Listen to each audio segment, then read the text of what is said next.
The evening air outside the glass-walled penthouse felt strangely quiet as I stepped out onto the balcony, letting the cool breeze brush against my heated cheeks. My mind was still replaying everything, every little moment with Ethan, every little argument, and especially the one thing I still couldn't forget, the latest iPhone 17 Pro Max Sapphire Edition. The phone I had asked him for. The one he hadn't replied about. The one that somehow turned our whole day upside down. I leaned against the metal railing, staring down at the glittering city lights far below, trying to calm the storm inside me.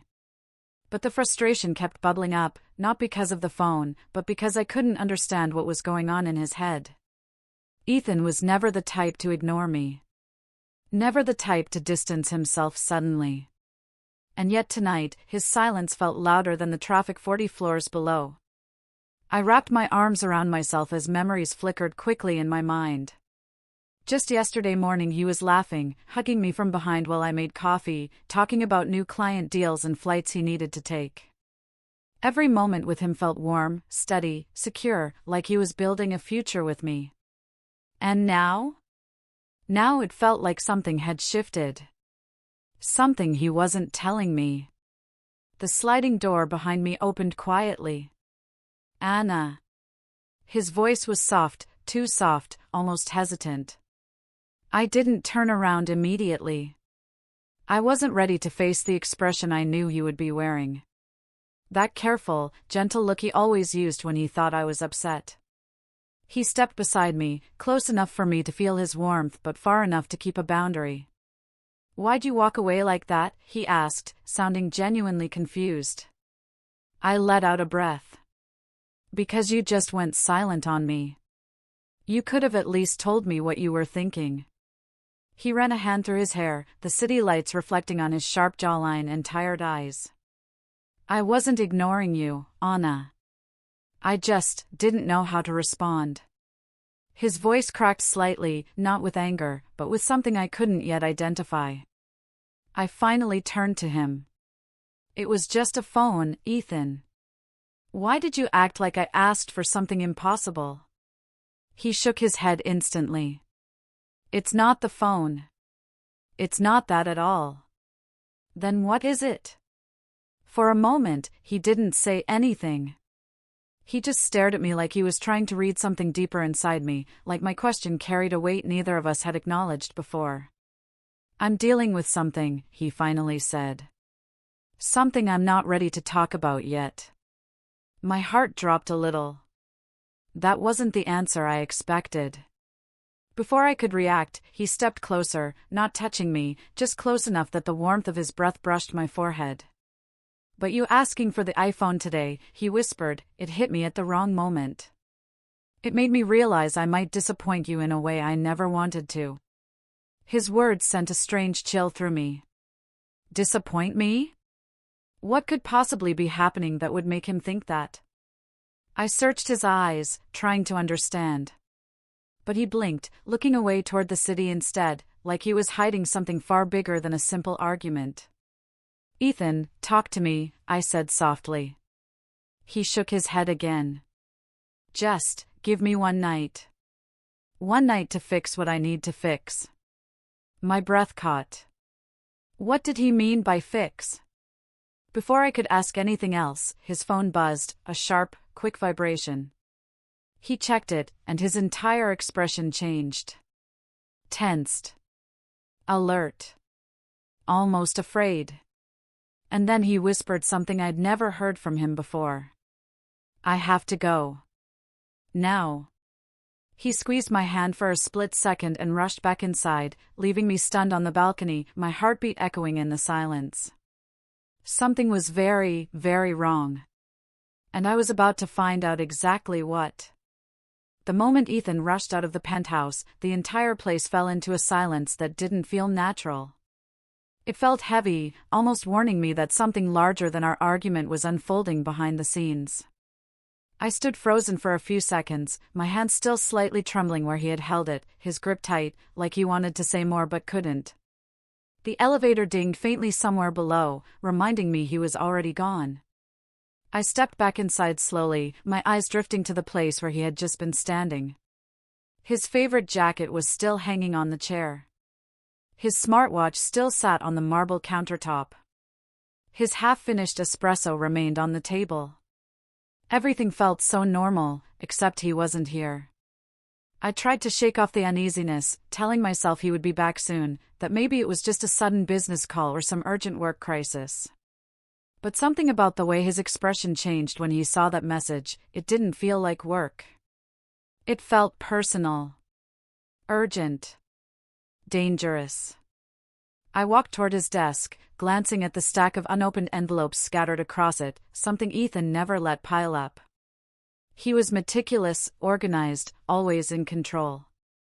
But lately, something had clearly shaken that controlled part of him. I sat on the couch, hugging a cushion absent-mindedly, my eyes glued to the door as if expecting him to walk back in any second. I waited 10 minutes, then 20, then an hour. Nothing. The city outside looked unreal through the giant windows, busy, bright, alive, while inside everything felt strangely cold. I picked up his smartwatch, the screen glowing as it recognized my face. A tiny part of me felt guilty for checking, but another part reminded me I was scared, worried, and wildly confused. No notifications. No missed calls. No fitness alerts. Nothing unusual. Except, one recent calendar entry caught my eye. Tonight, meet 11 p.m., Warehouse District, restricted. My heart skipped a beat. This wasn't a business meeting. Ethan never scheduled meetings without telling me. And certainly not at a warehouse district at 11 at night. That wasn't his world. That wasn't his routine. I put the watch down, anxiety slowly tightening in my chest. I glanced at the apartment door again.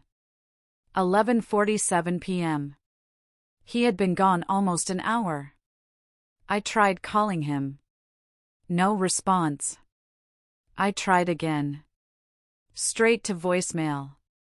His voice sounded warm and normal in the recording, nothing like the tension I saw in his eyes before he left. I listened to the voicemail twice, whispering into the quiet room, "Ethan, where are you?"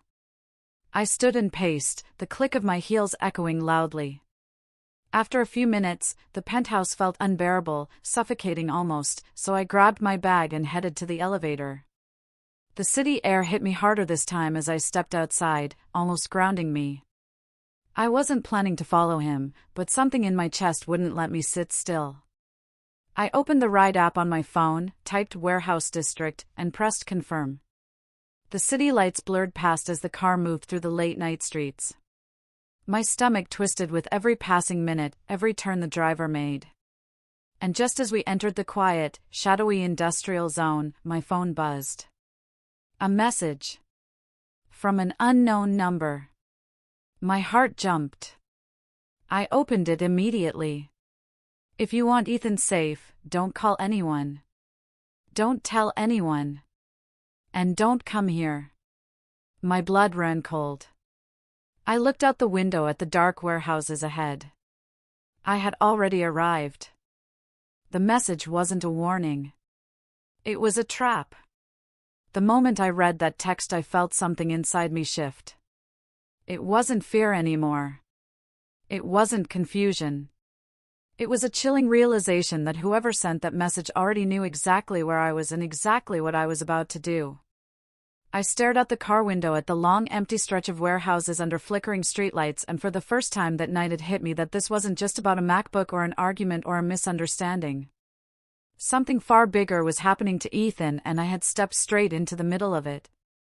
The driver glanced at me through the mirror as if sensing something was wrong. I forced a small nod, pretending everything was fine, though my heart was pounding so loudly I swore he could hear it.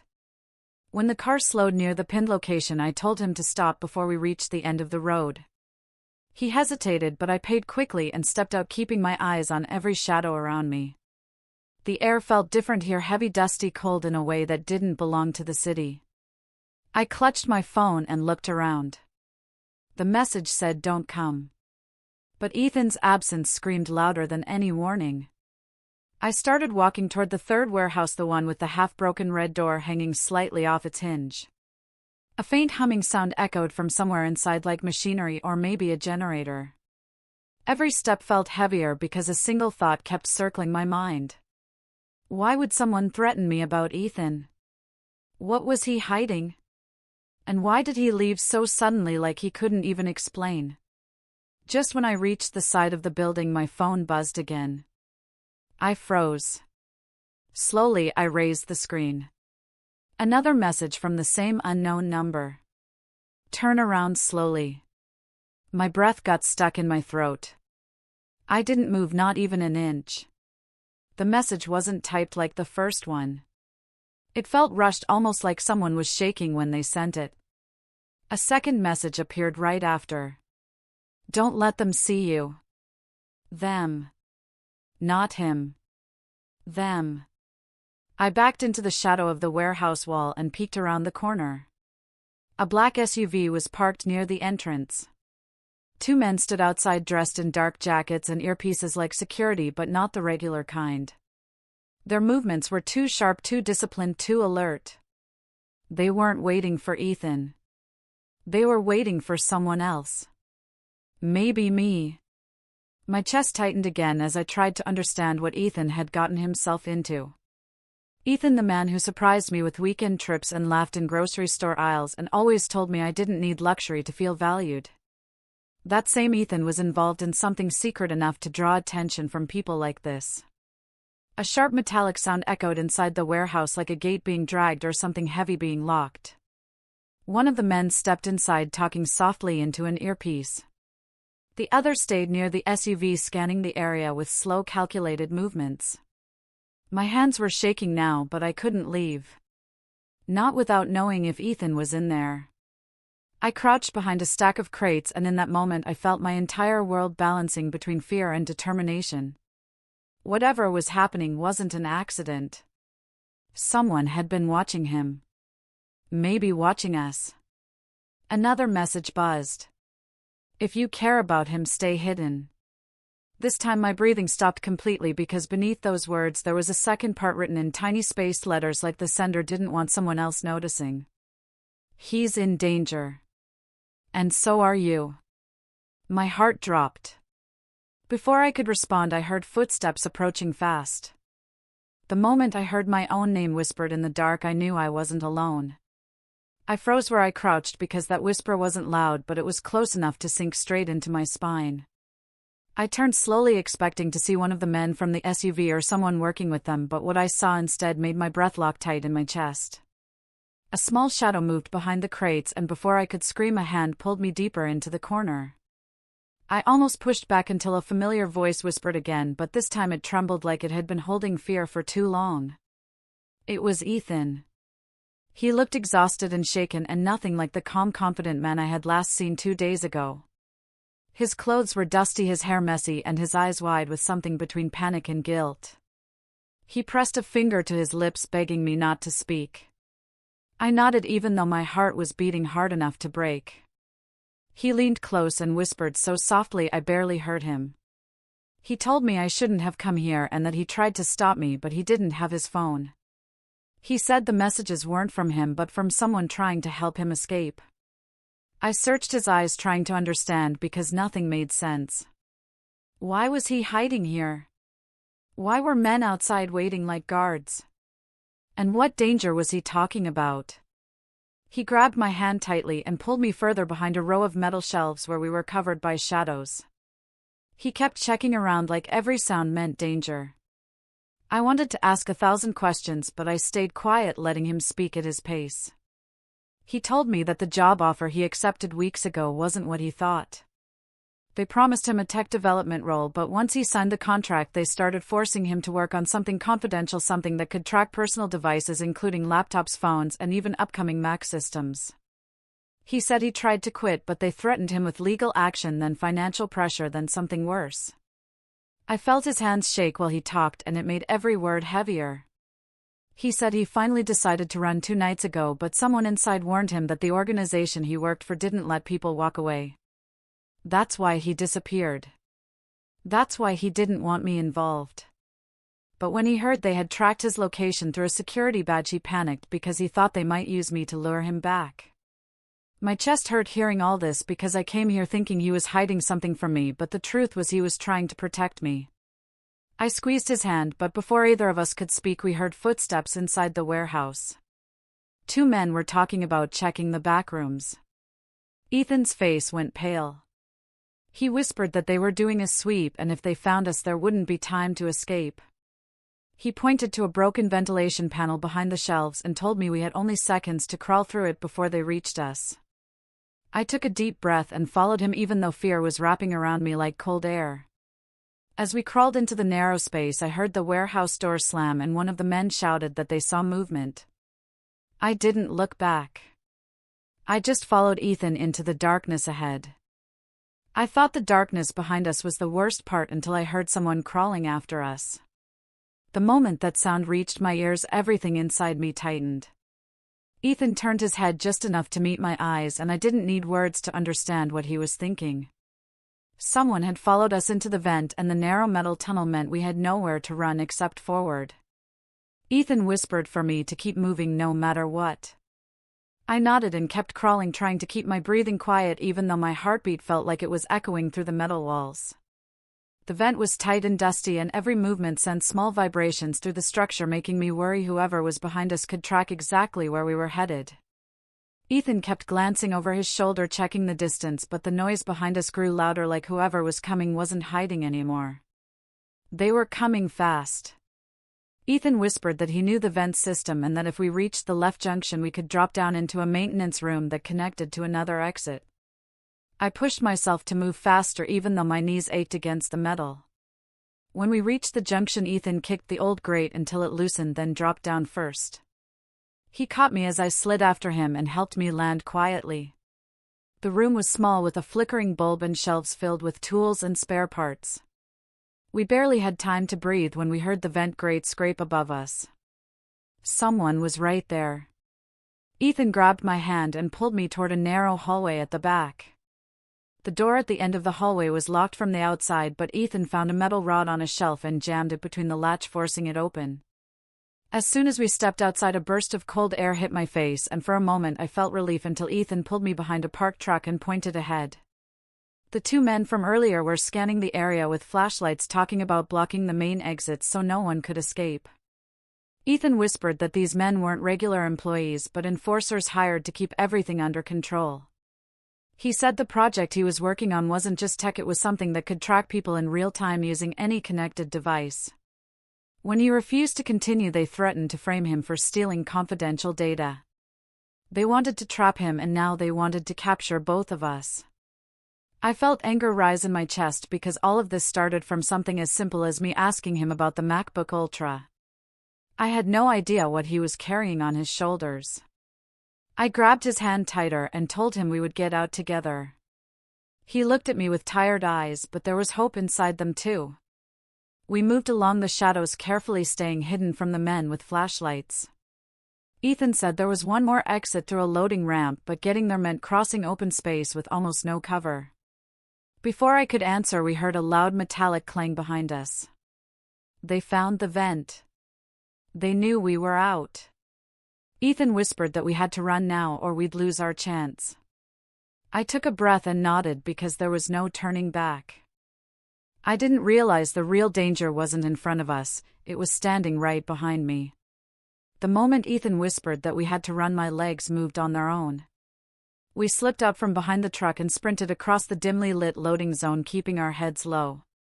Cold air brushed against my face and every breath felt sharp. Ethan kept glancing over his shoulder, checking how close the men were.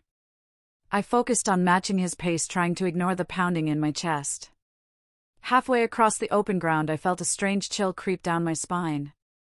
Not from the cold, but from something else. The hairs on my neck lifted like someone was watching me from a place I couldn't see. I didn't dare slow down, but the feeling only grew stronger. Ethan reached the edge of the loading ramp and pulled me behind a stack of crates while we caught our breath. He peeked around the corner to see if the men had spotted us. I leaned against the crate trying to steady myself, but the uneasy heaviness in my back wouldn't go away.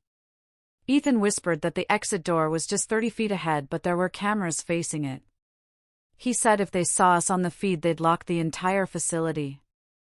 I asked if there was a blind spot.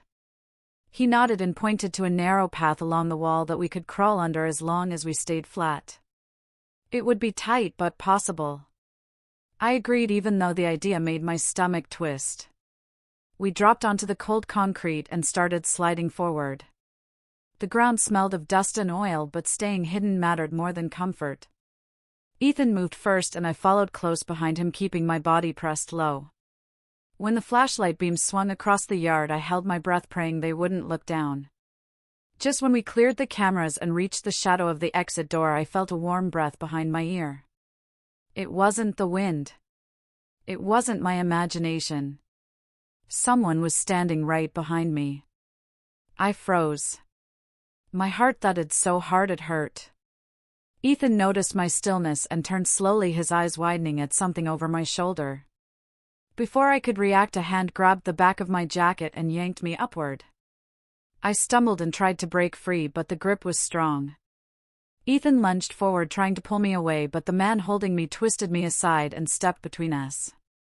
He wasn't yelling, he wasn't threatening, he was calm in a way that made everything even scarier. He said he had been watching us ever since Ethan entered the lab, and that the reason he followed us wasn't to stop us from escaping but to stop Ethan from revealing what he knew. Ethan demanded to know what they wanted with me. The man said I was leverage. A bargaining chip. A way to force Ethan back into the project. My throat tightened because for the first time I realized just how deep this went. This wasn't about a laptop. This wasn't about money. This was about control. The man pushed me toward the wall, telling Ethan to surrender or I wouldn't be walking out. But Ethan didn't step back. He stepped forward. Eyes steady. Shoulders squared. And he said one sentence that made the man's grip loosen just enough. I didn't come here empty-handed. I had no idea Ethan was hiding something powerful enough to change everything. The man's grip on my arm weakened for just a second, but that second felt like a crack of light in a locked room. Ethan's voice was steady, almost too steady, like he had already made peace with whatever he was about to face. The man narrowed his eyes at him, waiting for an explanation. I watched Ethan's hand slide into his jacket pocket, and for a moment I feared he was reaching for something reckless. But when he pulled it out, it wasn't a weapon. It was a small metallic capsule no larger than a flash drive, glowing faintly at the edges. The man's expression changed instantly. His confidence flickered and his fingers tensed around my jacket again, but not as firmly as before. He asked Ethan where he got it. Ethan didn't answer. He stepped closer and told him that everything the project tried to bury, everything the team erased, and everything they threatened him over was inside this capsule. Every test, every failed prototype, every ethical violation, every lie. I felt the man's grip slip a little more. His breathing grew uneven. It became painfully clear that whatever Ethan was holding wasn't just evidence. It was leverage 10 times stronger than anything they could have used against us. The man tried to regain control, telling Ethan that the capsule didn't matter because no one would believe him. Ethan smiled, but it wasn't a happy smile. It was tired. Hurt. Done with being afraid. He said he already uploaded the contents to a cloud server and scheduled it to auto-release if anything happened to either of us. That shook the man completely. His fingers finally let go of me and I stumbled back into Ethan's side. Ethan pulled me behind him without breaking eye contact with the man. The silence between them felt sharp, like if either of them moved too fast the moment would snap. The man asked Ethan what he wanted. Ethan kept his voice calm. He said he wanted us to walk out of the building unharmed, and he wanted the project to leave us alone permanently. No calls. No threats. No tracking. No interference. The man hesitated. I could see the conflict in his face. If he stopped us, he risked everything in that capsule being exposed. If he let us go, he risked his job and possibly more. He looked toward the upper walkway where the other guards were still searching, and then back at us. Ethan didn't move. He didn't blink. He just waited. Finally, the man stepped aside.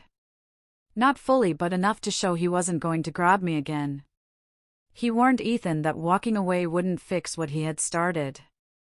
Ethan nodded and said walking away wasn't the plan. Surviving was. He took my hand and we headed for the exit door.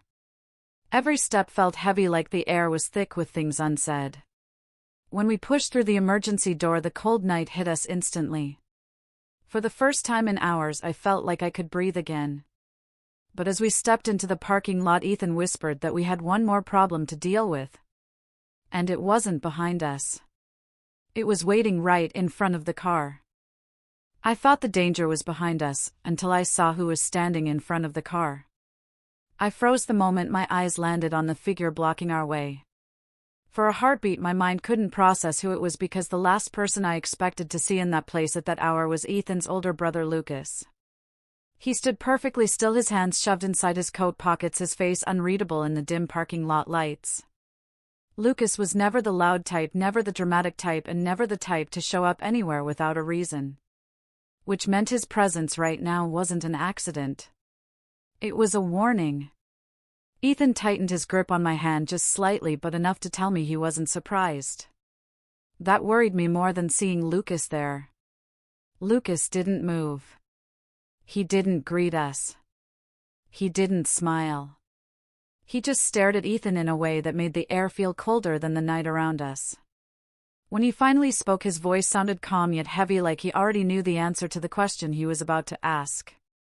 He wanted to know if Ethan understood what he had done. Ethan stepped forward, pulling me along with him. He told Lucas that he wasn't going to let the project trap him anymore, and he wasn't going to let them touch me again. Lucas didn't raise his voice, but his tone sharpened as he told Ethan that exposing the capsule, even as a threat, could destroy not just the project but the entire team and every person attached to it, including their own family. Ethan didn't look away. He told Lucas that the project destroyed itself the moment it started treating people like disposable data.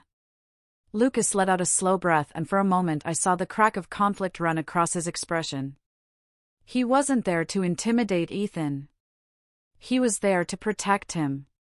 In his own complicated way. He took a step closer and asked Ethan if he had a plan beyond running. Ethan nodded. He said he wasn't running. He was ending it. Lucas looked at me then. Not with anger. Not with blame. But with something softer. Like he understood the fear in my eyes, even if he couldn't erase it. He told Ethan that the team had already sent more people out searching, and that we had maybe 10 minutes before the entire perimeter flooded. My chest tightened. 10 minutes wasn't enough for anything. But Ethan seemed strangely calm. He told Lucas that we didn't need 10 minutes. We only needed one. He opened the car door and motioned for me to get inside. Lucas didn't stop me. He didn't stop Ethan either. Instead, he stepped aside just enough to let the car pass, but not enough to say he agreed. It was his silent way of saying this was the last time he could protect Ethan without choosing a side. As we pulled out of the parking lot, I saw Lucas watching us in the rearview mirror, his figure growing smaller with each turn. The silent message in his eyes stayed with me. We were out. But we weren't safe. Not yet. And Ethan knew exactly who would come for us next. I didn't know fear could follow us even when the road ahead looked empty. The highway stretched in front of us, wide open and quiet, but something about the silence felt wrong. The kind of wrong that settles in your stomach long before your mind understands why. Ethan kept his eyes on the road, his jaw tight, his hands steady on the steering wheel, but I could feel the tension radiating off him like heat. He wasn't scared. He was preparing for something. That scared me more. Every few seconds he checked the rearview mirror. Not casually. Not like a driver. Like someone expecting to be chased. I asked him what he was looking for, and he just said everything. That one word didn't explain anything, but somehow it explained everything.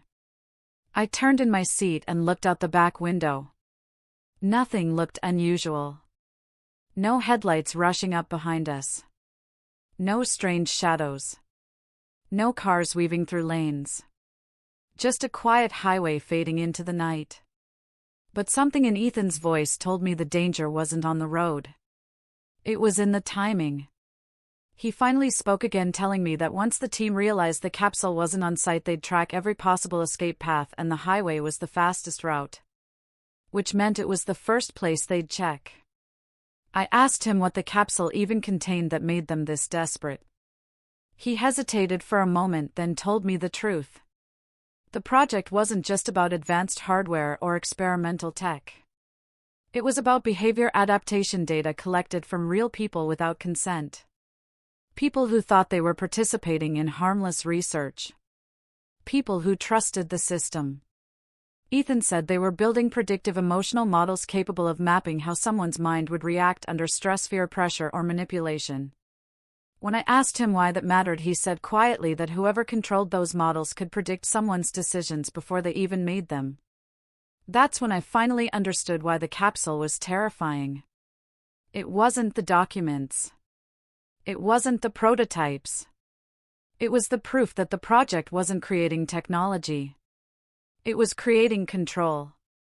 Before I could process it, Ethan suddenly told me to hold on. He took the next exit sharply, and the tires skidded for a second. The sudden turn yanked me out of my thoughts, and I looked behind us again. Still nothing. But Ethan's breathing shifted like he had seen something. When I asked what it was, he said he noticed a black SUV 2 miles back that switched lanes the same moment we did. It hadn't sped up. It hadn't slowed down. It had simply mirrored us. That kind of behavior wasn't coincidence. It was tracking.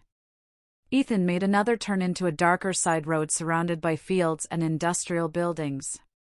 The SUV followed. Not aggressively. Not trying to catch us. Just staying close enough to watch. Ethan's voice dropped lower as he told me we had about 60 seconds before they closed the distance. And in 60 seconds everything could change. The next morning arrived with a soft golden glow slipping past our bedroom curtains, the kind of gentle sunrise that made everything feel a little lighter, a little calmer, like the universe itself wanted to press reset on our lives. I woke up before Alex did, and for a moment, I just watched him, the same man who annoyed me, loved me, challenged me, and held me together when I fell apart. His arm rested across my waist like he was subconsciously afraid I would disappear if he let go. And honestly, after everything that happened, I didn't blame him. I slipped out of bed quietly, brushing my teeth and tying my hair up, still feeling the soft sting of guilt from the chaos my own expectations had created. I wasn't perfect.